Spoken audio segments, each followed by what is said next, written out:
Hello there, and we want to begin by thanking Brendan Scott for the invitation to talk to you about our book on Michael Collins Diaries. We really appreciate the opportunity to talk to a Cavan audience and to thank you for tuning in. What we thought we'd start with is some information about how the book came about. In November 2021, the family of the late Liam Collins, a nephew of Michael Collins, loaned the set of diaries, which are the basis of this book, to the National Archives of Ireland. There are 5, dating from the years 1918 to 22. And in a minute, we'll say a little about what they look like and what their basic functions were for Collins. The diaries have not been widely available before. Some early biographers saw them. We can infer this because we recognize occasional references to information from the diaries in, for instance, the work of Rex Taylor. The family also loaned some of the diaries to the Bureau of Military History back in the 1940s, and photocopies of some of the diaries exist among the papers of that project. The development of last autumn, however, ensured that the original diaries were going to be in the hands of a national institution and that they would become more accessible.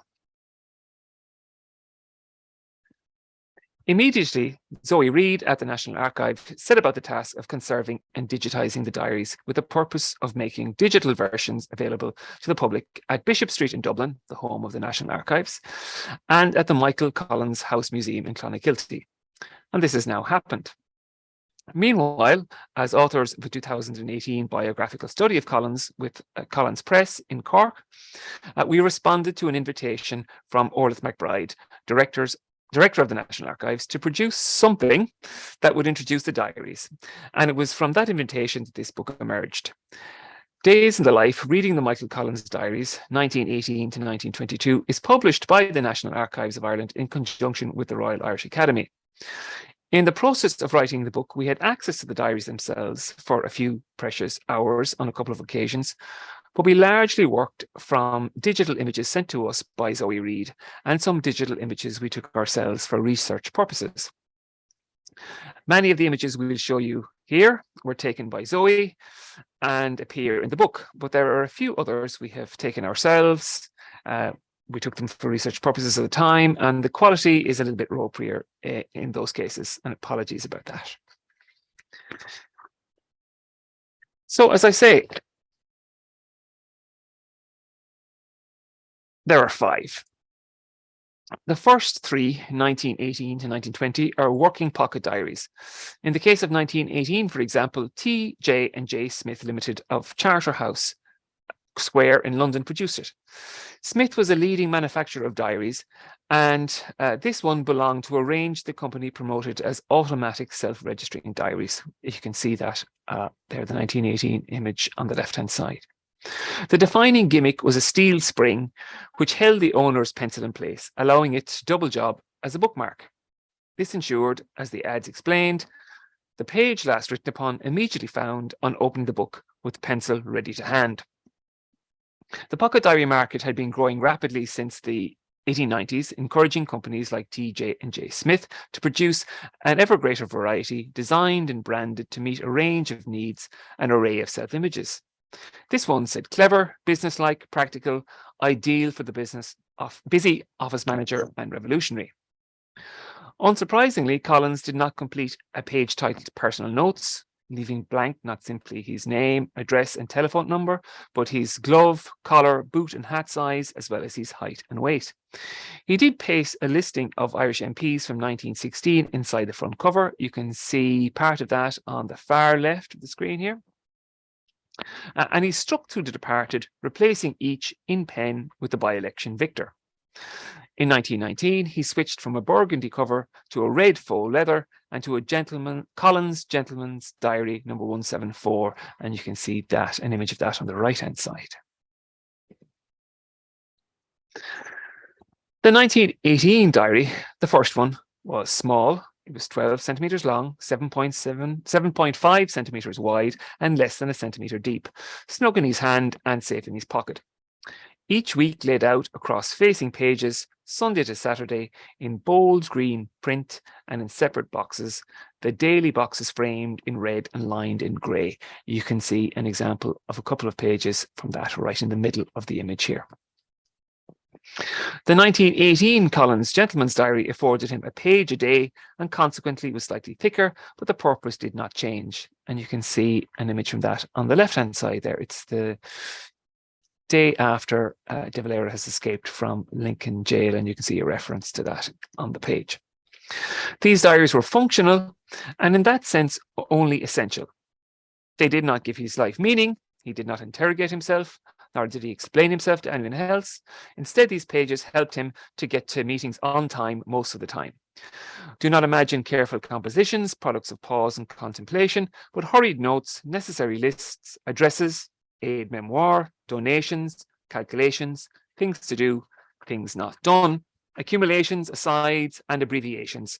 Lots of abbreviations, and we had to try to figure those out.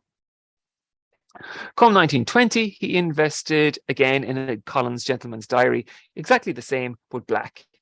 He used it a lot in the first half of 1920, and his work on the Dáil loan featured prominently, but there were very few entries at all for the final months of 1920, while the diary for 1921 begins only in October. Perhaps he had come to consider carrying a pocket diary as simply too dangerous in late 1920 and early 1921. Then on Wednesday, the 12th of October 1921, during the treaty negotiations in London, he resumed. From that day to the end, he was at it again, noting, listing, and recording.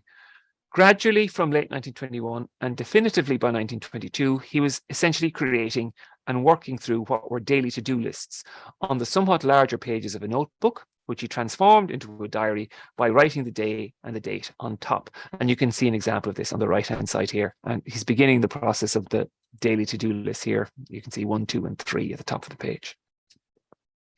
So our job then was to try to introduce this source, and in some ways, at first glance, there was not a lot to work with, which appeared to be a difficulty, but then became the challenge. Importantly, it forced us to look again and again and to look closely. The pages are not blank after all. In his diaries, Michael Collins chose to write particular words on particular days, and usually the words were identifiable. That did not ensure that their meaning was clear, at least not to us. Almost certainly each meant something then to him, though even he will have been confused, have cursed his own hand, or have forgotten the intended import of a phrase after a time, which goes to make them the more intimately his. The last page we have, for example, is for Sunday, the 6th of August, 1922. It begins 1, inspection barracks a day, and continues 2, mass, before it ends 3, and there's a blank or a space, a gap. The Michael Collins of that day in August 1922 seems further away and closer to us in the words and in the gaps, in the 1 and the 2, but also the 3, the almost written down. Anne will have more to say about the absences in a few minutes. Leaving those aside for a moment or two, our first key task became to try to make sense of as many of the entries as we could. We tried to do this by drawing on our existing knowledge of Collins and the Revolution and by doing some new research. While figuring out and contextualizing the individual entries, we also tried to identify patterns or key themes. The final book is organized around these 21 short essays, which are focused on 21 patterns or themes, or at least mostly they're organized around patterns or themes. And we found that his diaries did change our angle of vision on Collins and the wider revolution. These little diaries, which ordered out his individual days, at once speed up time and slow it down.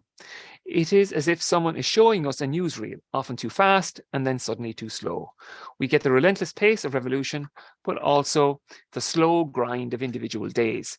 We see him interacting with lots and lots of people, rushing about, doing the things we now think were important, but also he experienced all of this in the midst of the everyday, the personal, and the mundane. And now I'm going to hand you over to Anne. Great, thanks, Will, and again, thanks to Brendan for the invitation. I'd like to move back to absences, as Will said, because he doesn't make it easy for us. There's a lot that is just simply isn't there. Things that don't get mentioned, names we might expect that don't appear. He writes nothing of becoming a TD, a cabinet minister, nothing about Solihull Beg or the first meeting of the Dáil. He becomes Director of Intelligence without comment and makes no note of the first or any other shootings by the squad. Silent for some of the hardest months, the 1921 diary only begins in London in October. and falls quiet 2 days before the treaty was signed. So the 6th of December passes without remark.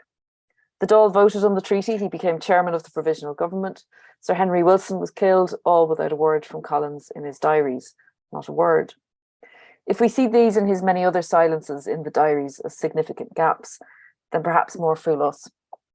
An empty 6th of December 1921 is a sharp reminder, if one were needed, that his 5 diaries were chiefly, as Will said, engagement books, to-do lists. They were neither a companion or a confidant, not the place to pour out his heart, not the last piece in the Collins puzzle for us to solve. The very different diary he kept during his brief time in Sligo jail is maybe further proof of that. He had read his Mitchell and his Clark well enough to know that a pocket diary like these ones, with such small spaces for each passing day, was not up to the jail journal job.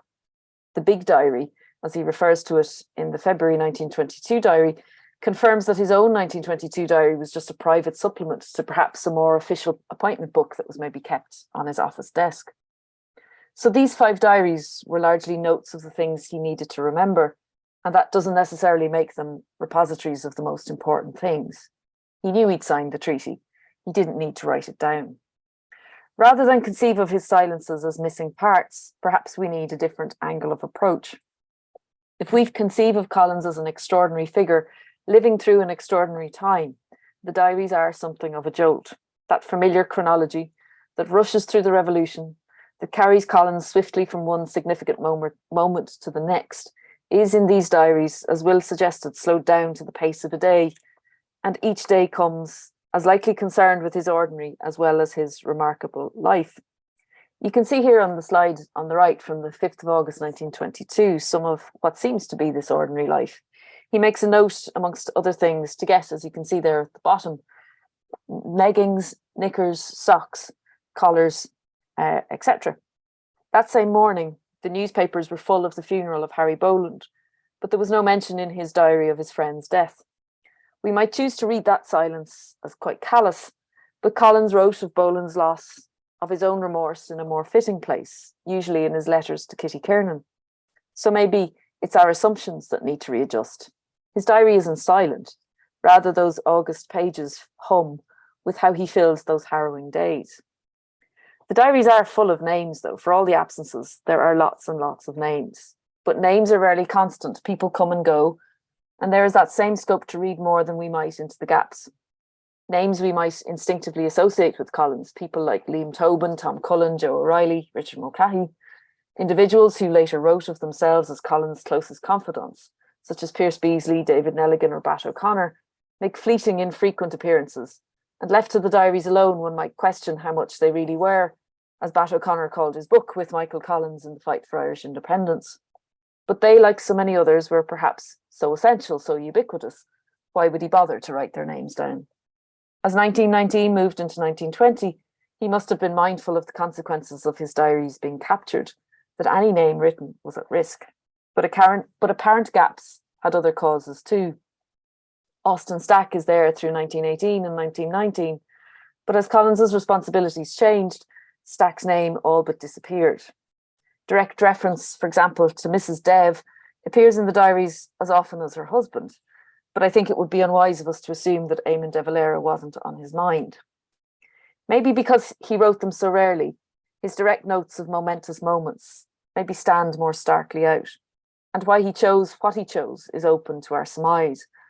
In response to the German plot arrests of mid-May 1918, he wrote, as we'll see on the next slide, about arrests of many Sinn Féin, saw the detectives at my own lodgings and eluded them.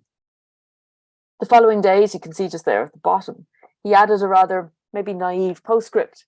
Appointments not entered after this date, as I'll be on the run. For several weeks, he wrote each day the letter or. These entries might reflect a new urgency, a new danger to what he was doing, but it wasn't long before those appointments crept back in again. He recorded the global as well as the local. Like many around the world, as you'll see on the next slide, he noted the armistice of the 11th of November 1918, though he spelt it as many said it, armistice. And on the 28th of June, the following year, the Treaty of Versailles appeared as follows: with peace was signed at 3:15 p.m. today. Made ministerial statement on finance, he wrote on the 9th of May 1919, which maybe says something of the personal pride, maybe the relief of giving his first important speech to a Dáil meeting as Minister for Finance.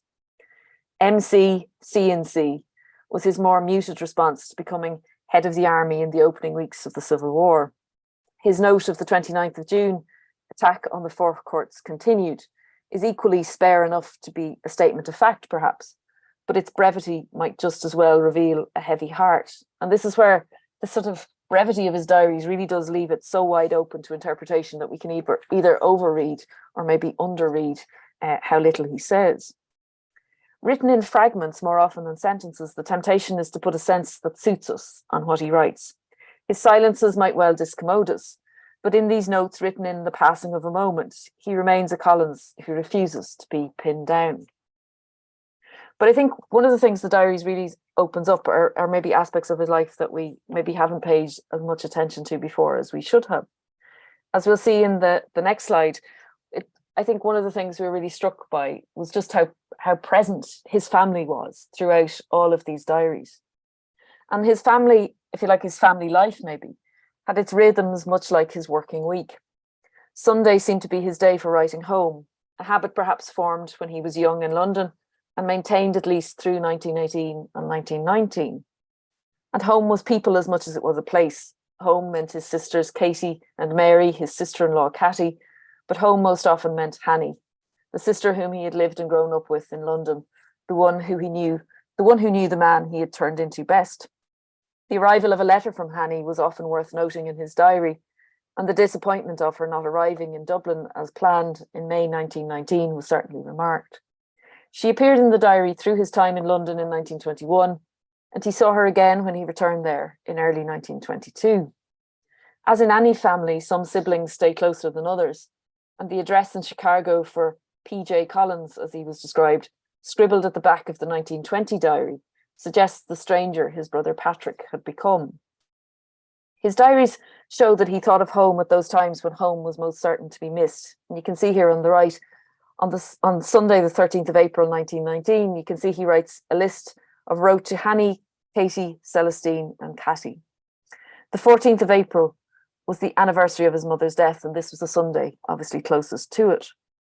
And he went home at those times when families were supposed to gather, for St. Patrick's Day, for Easter in 1918, for the New Year and in the summer of 1919, for Christmas as the Dáil tore itself apart in 1921, again for St. Patrick's Day in 1922. Of course, when he went to Cork, there were collections to be made, speeches to give, elections to canvass for, but the diary entry to Cork, Dunmanway by car to Clonakilty, ended with the one resonant word, home. It might be the place he grew out of and grew beyond, but he hankered at obvious times for Cork, for Woodfield, for home.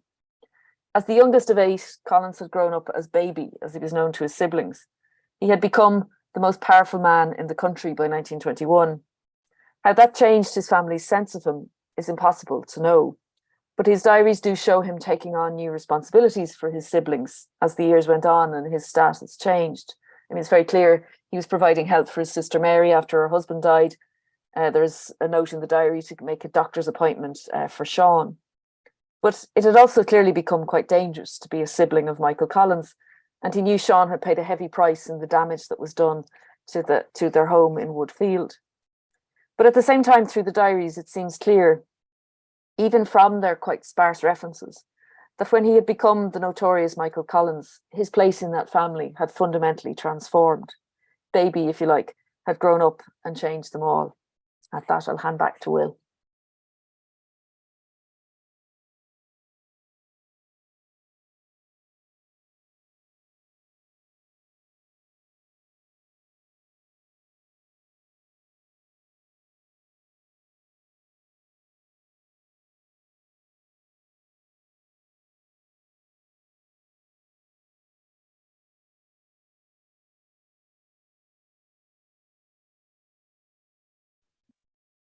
The IRB is everywhere in the diaries, sometimes in ways it should not be.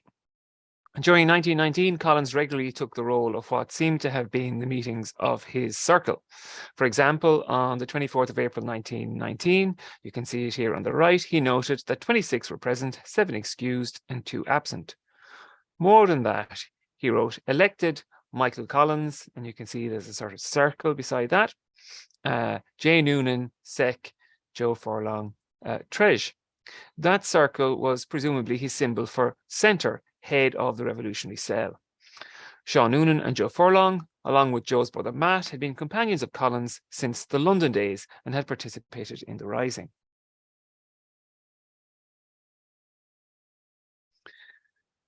The Irish Republican Brotherhood was a political ambition and an instrument of revolution. The very name calls to mind conspiracy, violence, and a certain attitude to the world.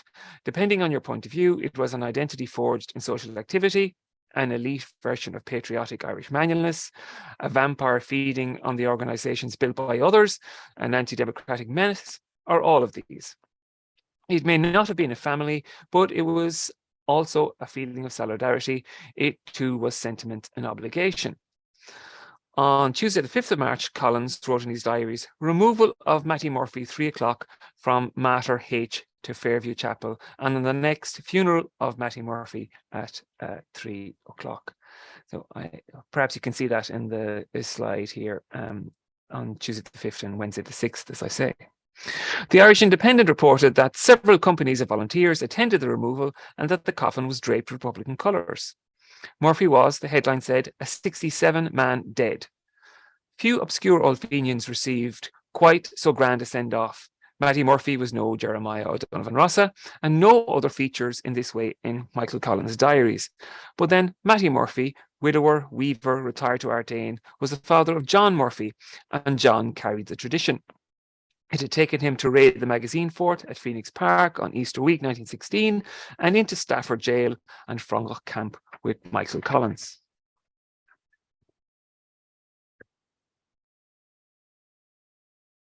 Prisons feature a lot. Michael Collins' relationship to prisons changed in January 1922 when he became chairman of the Provisional Government. During the War of Independence, Dáil Éireann could claim an army, courts, and, less convincingly, police. But the counter-state's attitude to prisons had remained just that, counter. As the head of the new state's executive, however, Collins became responsible for a prison system that he had till very recently attacked. At first, the implications were pleasant enough. There were, for instance, releases to oversee. On the 28th of January 1922, Collins' diary lists 3 names, followed by Borstal Institute, Clonmel, General Dalton wrote on 24th. 2 of these were Joseph Dillon and Patrick Kwan, who were 17 and 16 years old on the 28th of April 1921, when sentenced to 3 years under the Restoration of Order in Ireland Act by a Field General Court-Martial at Limerick City. Their offence was larceny of a bicycle. When Dillon and Kwan had commandeered the bike from John McNamara, a messenger boy for an O'Connell Street chemist, they told him, quote, it was for the purpose of the IRA and under IRA rules.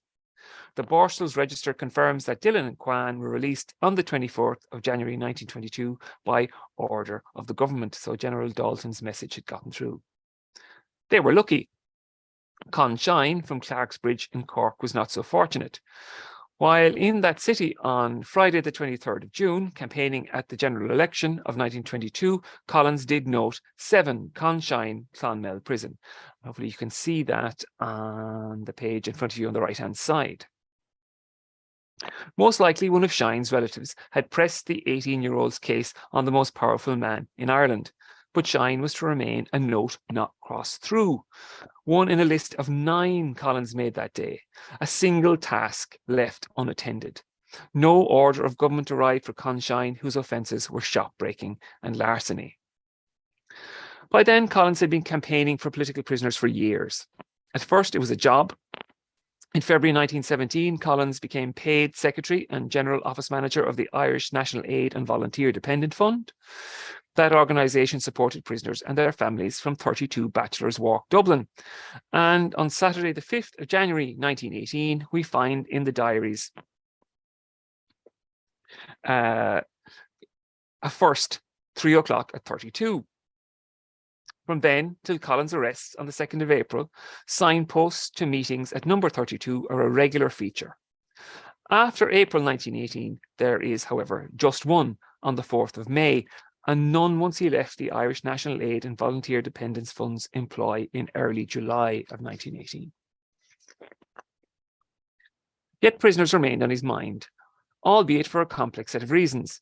His own experiences as a prisoner had heightened his empathy for and his sense of duty to those incarcerated, or at least some of them, especially political prisoners.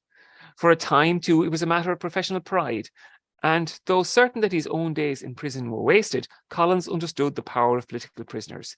He knew of the trouble they could cause, that they possessed the capacity to rend hearts, that an escape was a coup.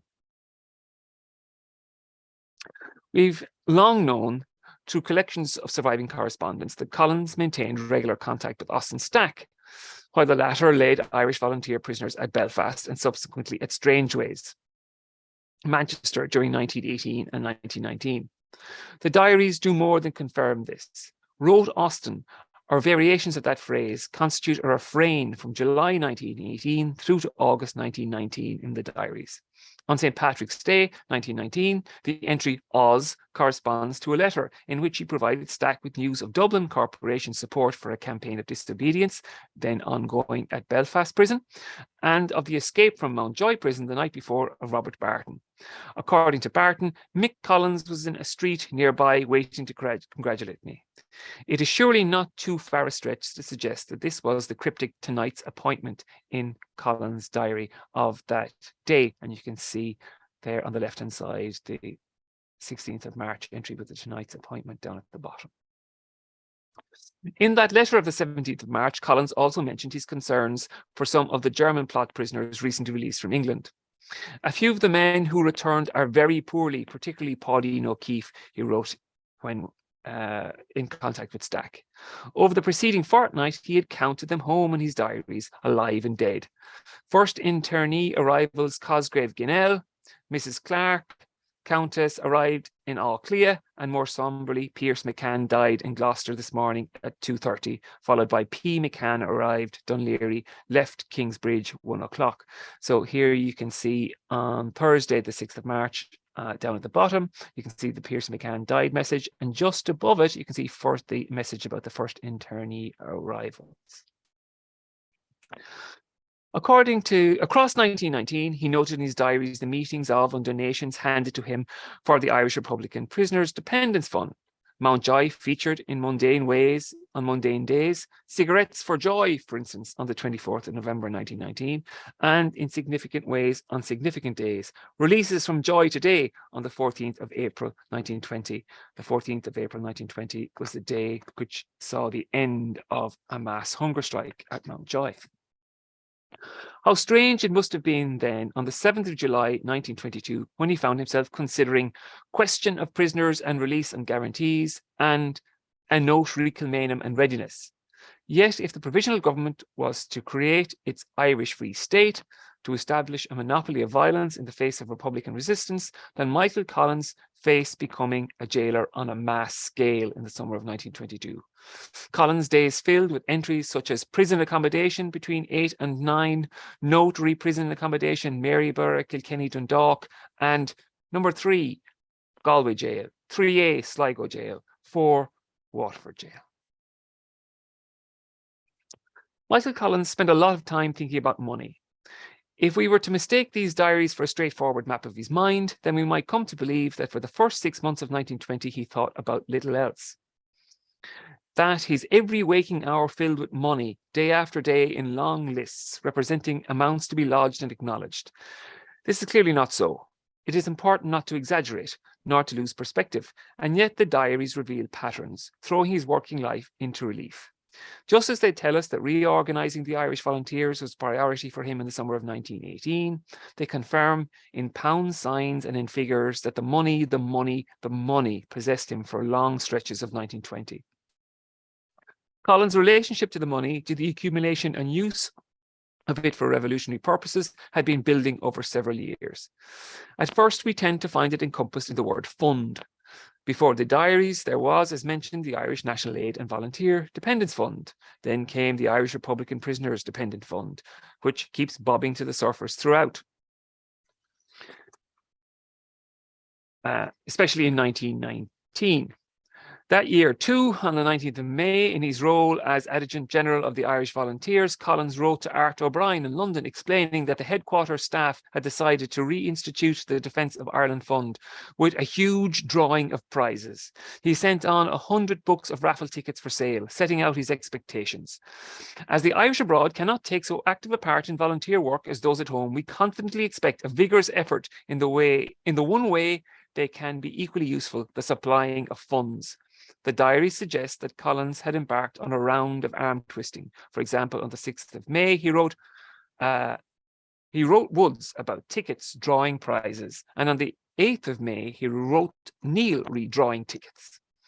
By then, he'd been collecting for another, more substantial fund for several months. Dáil Éireann called it the Self-Determination Fund, having improvised it in the early weeks of 1919 as a method of gathering into their new and bare coffers money collected during 1918 for the now redundant Anti-Conscription Fund. The money in the Anti-Conscription Fund, raised to oppose wartime conscription, was due for return to the subscribers, given that this danger had passed. But Dáil Éireann asked them to pass it on to the new cause. Collins assumed ultimate responsibility for all of this when he became Minister for Finance on the 2nd of April 1919, and under his direction, the Self-Determination Fund proved the Dáil's most important source of income till the autumn of 1919, bringing in £42,054 up to the 31st of October, and smaller amounts kept trickling in indeed during 1920. On the 9th of May 1919, Collins, as Anne mentioned, recorded Meeting Dáil Today, made ministerial statement on finance. It was his first, and it was worth noting. The speech was a lengthy indictment of the economic exploitation and overtaxation of Ireland since the Act of Union. Most of the time, though, he looked forward, in particular to his new fundraising scheme, usually known as the Dáil Loan. Launched in the autumn of 1919, it's offered bonds for sale from £1 to £100 with the aim of raising £250,000 in Ireland. Overall, it was an enormous success, if more so in some places rather than others. The beginnings were modest. On the 25th of October, the diaries indicate Collins wrote to John Reynolds with 3 certs for named subscribers, each of 1 share. But gradually, the diaries became a daily accounting of sums, but considerably modest, from various places. The constituency of Mid Cork was one of the success stories, built systematically village by village. On the 2nd of February 1920, and you can see the entries relating to this here on the right-hand side, he noted A. Ballincollig, B. Inchigeela and Macroom. And these notes mirror a letter of acknowledgement that Collins sent to Terence McSweeney, the local TD, who was a hugely successful collector for the loan. And you can see Collins has noted passing on the list, presumably of individual subscribers, to DOD, and that's Daithí O'Donoghue. Daithí O'Donoghue was, as Patrick O'Sullivan Green has explained, a crucial figure at the Department of Finance, who opened the bank accounts, made the payments, and moved the money around. A final point that is perhaps worth making is the extent to which the Catholic clergy was a conduit for the money. As Brian Heffernan has put it, the Sinn Féin priest was a very common phenomenon. In January 1920, priests held the office of president on 24 of Sinn Féin's 87 constituency executives, or Comhairle Counter, and you can see such men taking an active role in promoting the loan in their communities.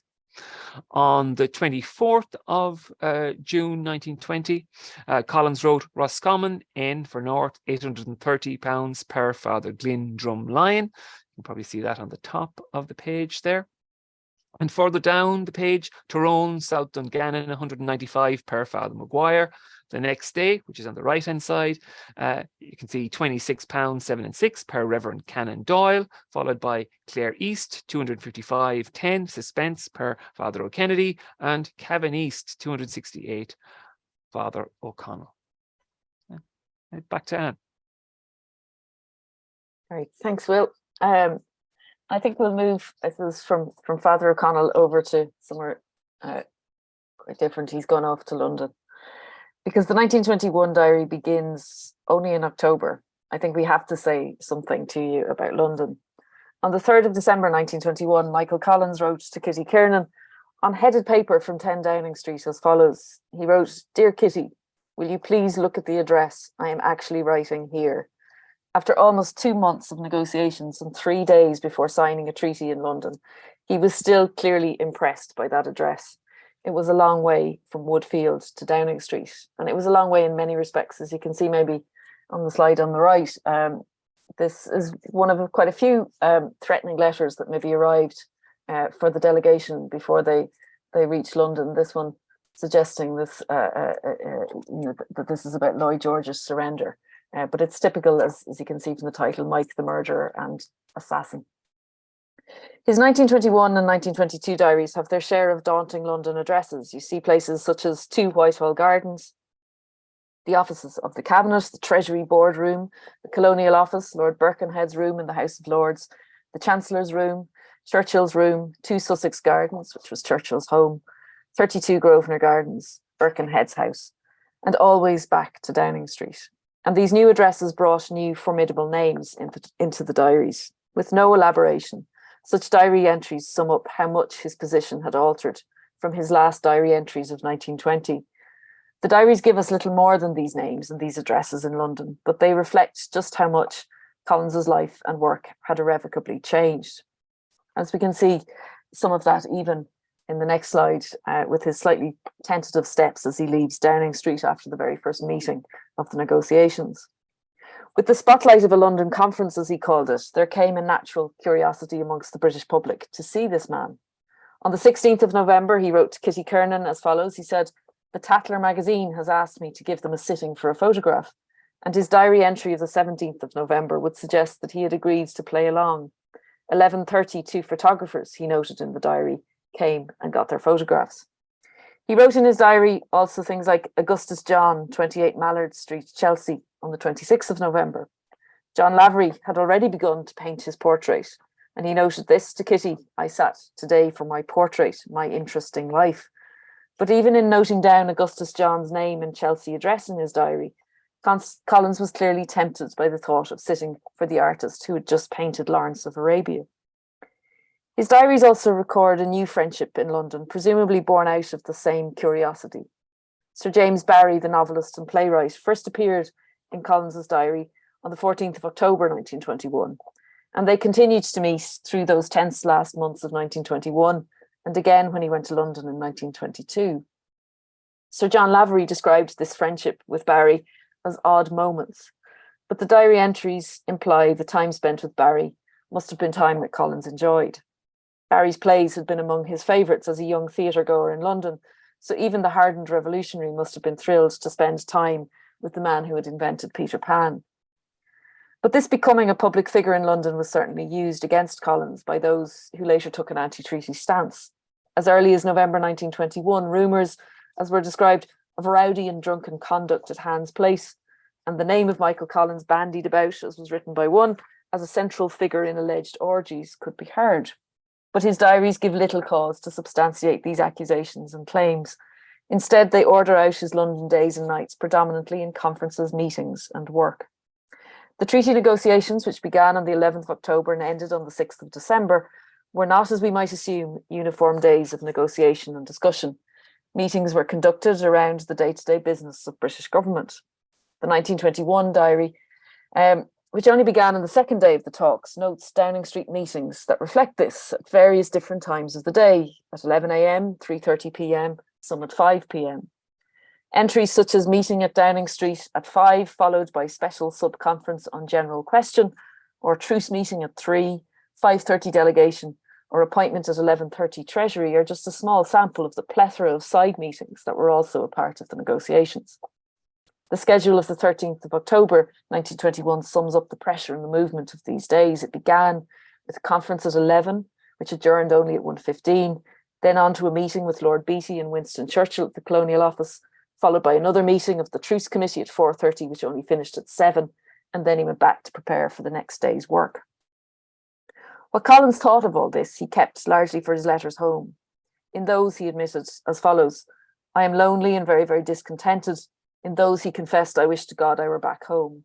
In his diary, he just kept going. Entries such as 11 o'clock, Lloyd George, etc. He said an awful lot with an etc. and an exclamation mark. As head of the provisional government, Collins returned several times to London in 1922.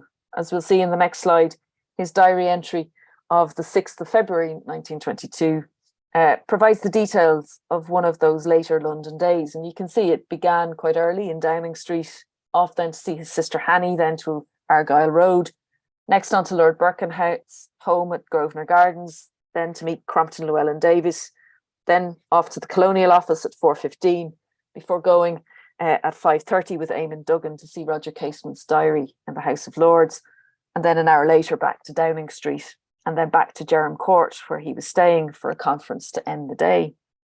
The pace was just as fierce as it had been in late 1921, and arguably the tenor of those meetings was just as furious. His electoral pact with De Valera had prompted absolute disgust in London, while the first drafts of the Free State Constitution was, according to Lloyd George, a complete evasion and negation of the treaty. For both, Collins was brought to heel at London meetings, prompting dispirited letters home again. He wrote, "These 2 days have been the worst I have ever spent. It would be so pleasant to be relieved of all responsibility. And again, things are serious, far, far more serious than anyone at home thinks. I wish to God someone else was in the position and not I." Again, though, his diaries show little of this dejection. They record the work, but not the peace of mind that it clearly cost him.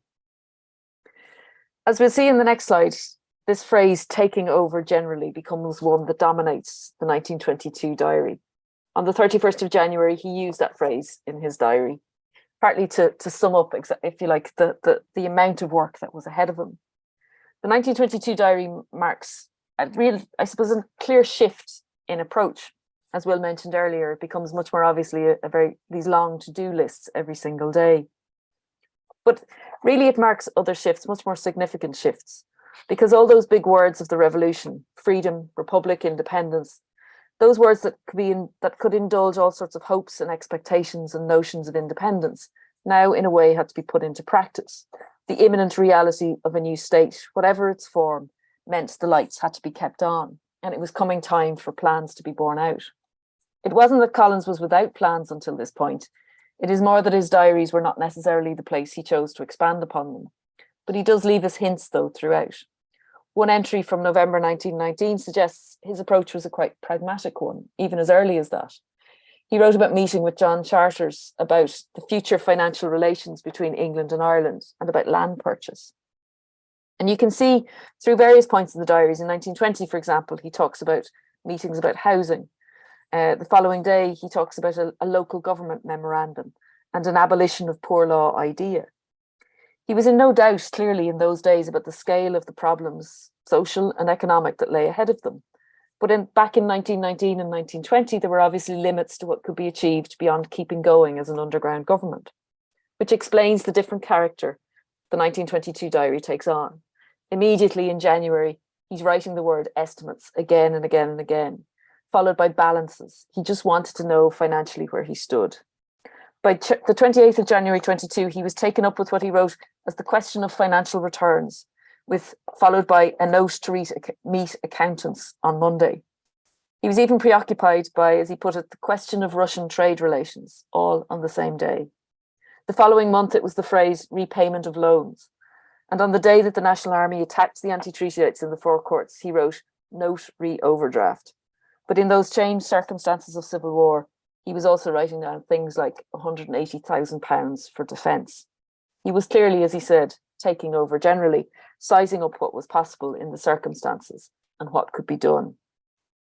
And you can see this in different ways too, because a whole new set of names start to appear that hadn't appeared before. On the 20th of April 1922, Dermot Fawcett's name was noted. Fawcett was an IRB man. He had served as the Republic's Consul General in the United States and had been brought to London with the treaty delegation. By the time his name was written in the diary, though, he was acting secretary to the Provisional Government's Department of Economic Affairs. Most often, though, came the initials KOS, which stood for Kevin O'Sheil. A judicial commissioner of the Dáil Land Commission, O'Sheil was assistant legal advisor to the Provisional Government, and through March, April and May 1922, Collins wrote variations of KOS re land purchase again and again. The urgency of a land bill wasn't lost on Collins, and the diary refers regularly to the importance of the Irish Convention Land Purchase Report of 1918. It would later contribute to the shape of the 1923 Land Act. But Collins made several references to it, but also the National Land Bank, and he seemed particularly keen to meet with Department of Agriculture officials, and their names are regularly written down in the diary. July, he was occupied, as he put it, by the Diseases of Animals Act. Michael Collins is not often associated with land and agricultural policy, so his 1922 diary suggests we might need to reconsider that. But it wasn't only land he was interested in. Each separate ministry, he wrote, he wanted a memo from each one with a view to a possible conference, which suggests that every department was going to come in for this intense scrutiny from Collins. And again, his diaries hint at some of his possible plans. Question about housing, he writes, housing scheme, waterworks, telegraphic system, telephone system, memo re-schools, board of trade, electricity undertaking, were just some of the things he wrote in his diary, and suggest many of these issues were to be the focus for his attentions in the future. He had a planned meeting with Dr. Crowley of Siemens, as we'll see on the next slide, in January of 1922. And it's clear that he may well have been interested in the electrification scheme. He'd written in other places about his interest in capturing water power. So maybe he has his place in the history of what became the Shannon scheme as well. In taking over generally in that phrase, he seemed to assume all sorts of responsibilities. You can see in a variety of different entries the form that this takes. He describes meeting Labour representatives at 11 a.m. one morning. And as the man with most power, it was naturally assumed by those who tried to meet him that he could fix anything and everything in front of him. As he travelled around the country making a case for the treaty, he made notes of individuals' grievances and expectations, things he needed to remember and put right when he got back to his office. Things like Mr. James McCarthy, Main Street, Dunmanway, 2 horses taken, boycott on him, Tans and his daughter, etc., as one example. And these were clearly the workings out of his local squabbles that he was clearly hearing about as he was on the campaign trail. In the days before the June election, as you can see on the slide on the left, he was clearly noting down an issue in Dunmanway about the appointment of a teacher in the local Christian Brothers school. And elections, no matter when they were fought, were clearly always about personal grievances, even in June 1922. Throughout these months, he was marking out the character of the state. And given his actions at the time, what he intended that character to be is still very open to debate. And in many ways, his diary does little to help us clarify his stance. For example, his diary records only the public side of his Northern Irish policy. Note re North opting out, he writes. Protest to all governments re North East. Belfast and North East Advisory Committee. It was silent about the military activities he sanctioned along and across the border. His diary had never really been the place for him to sift out the rights from the wrongs, and that certainly didn't change in 1922. But what is clear from the 22 diary, as you can even see by the note on the right, these were the list of extra jobs that he took on the day he took over Dublin Castle. The 1922 diary really sums up just the amount and the level of work and occupation he had at this point in time, and the degree to which he clearly felt responsible for so many different aspects of this new state, but whether it be the commission of charitable donations and bequests, as you can see there on the right, or who happened to be a teacher in a local Christian Brothers school in Dunmanway. And on that point, I think we better come to a stop. Thank you. Thanks, everybody.